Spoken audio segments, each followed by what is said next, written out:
अफगानिस्तान में कितने लोगों को मारा? आप अमेरिका को हत्यारा कह सकते हैं? नहीं। इराक का देश उजाड़ दिया शीत युद्ध की जगह, आप हत्यारा कह सकते हैं? 27 करोड़ बम गिराया वियतनाम में, आप हत्यारा कह सकते हैं? नहीं।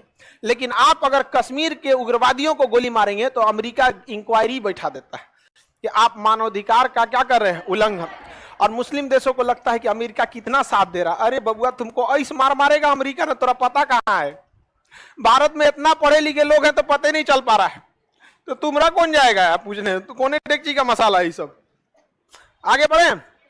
वेस्टर्न कल्चर नहीं, वेस्टर्न कल्चर, आप किसी को वेस्टर्न कल्चर से मना करिएगा, वो क्या करेगा, आपके ऊपर लगा देगा पूरे कंजर्वेटिव विचारधारा के हो, हमारी अपनी आजादी है, ये है। आप समझो ये उसकी ट्रेंड है। आप किसी को मना करोगे मानेगा ही नहीं वो, क्योंकि वो पहले से हथियार बनाने से पहले बुलेट प्रूफ बना के रखा। My body my right. अजब हाल है। हमारा संविधान का अनुच्छेद 51 के क में मूल कर्तव्य है। उस मूल कर्तव्य में लिखा है कि भारत की सांस्कृतिक धरोहर को बचाकर रखना। तो तुम्हारी अपनी आजादी अपने जगह, हमारे देश की सांस्कृतिक धरोहर को बचा के रखना, ये हमारा जिम्मेदारी।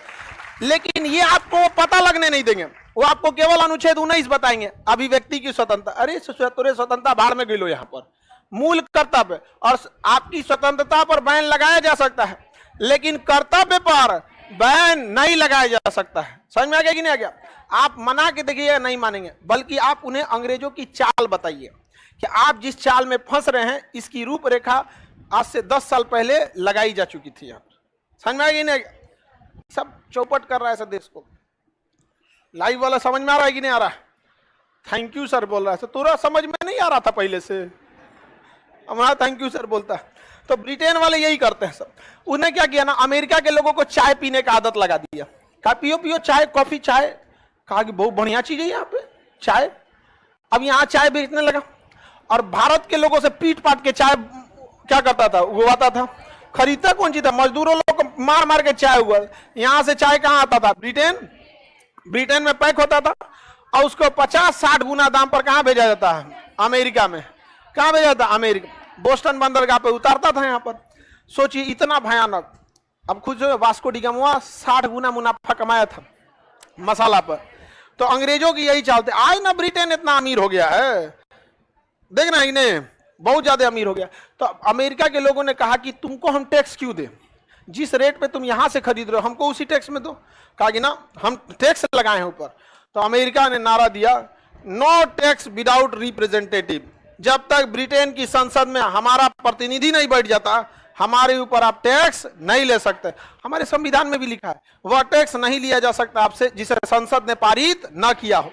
और संसद में ऐसा कोई गांव, कोई जिला, कोई मोहल्ला नहीं है जिसका एक प्रतिनिधि नहीं बैठा। आपके एरिया का भी एक सांसद होगा, तो पढ़े लिखे को चुनिए के भेजिए वहां पे, तो वहां पे बातें कहेगा, आपको अपनी बातों को रखेगा वहां पे, पूरी दुनिया देखेगी। संसद का विशेष अधिकार होता है, उसके बात को नहीं दबा सकते, खड़ा होकर बोलेगा। और डट गया ना आपके यहाँ का सांसद तो यूनिवर्सिटी बना देगा 1 हफ्ता के अंदर, अगर बस डट गया वहां तो। लेकिन वो बैल डटबे नहीं करता है, वहां पे चुपचाप ऐसे रहता है, बन रहा है क्या बात हो रहा है। डट के खड़ा हो जाए ना तो बना देगा, उसका इतना पावर होता है। अब बस उसको एकदम टारगेट ले लेना है। यहाँ पर मगध यूनिवर्सिटी चौपट हुआ है ना, यहाँ पर उसके लिए ज्यादा दिन का काम नहीं है, 1 दिन का, लेकिन उसको फुर्सत का है, उसको फुर्सत नहीं है। तो इसने भी कह दिया था no tax without representative. Britain वाला कहा ऐसे कैसे रिप्रेजेंटेटिव, जाओ यहाँ पे पूरा जहाज भर के चाय दिया वहां पर। वहां सैमुअल इमंडसन आया और पानी वाली जहाज पे खड़ा हुआ, पूरा चाय का बोरी फेंक दिया पानी में। और सोच रहा चाय पानी में भीग गया तो खत्म कहानी, चाय का चाय पत्ती एक बार भीग गया तो खत्म कहानी।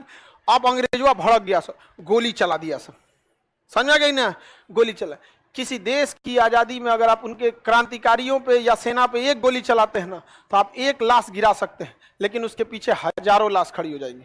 तो मरने का महत्व बहुत कम लोगों को पता होता है। एक छोटी सी उम्र में भगत सिंह को पता चल गया था।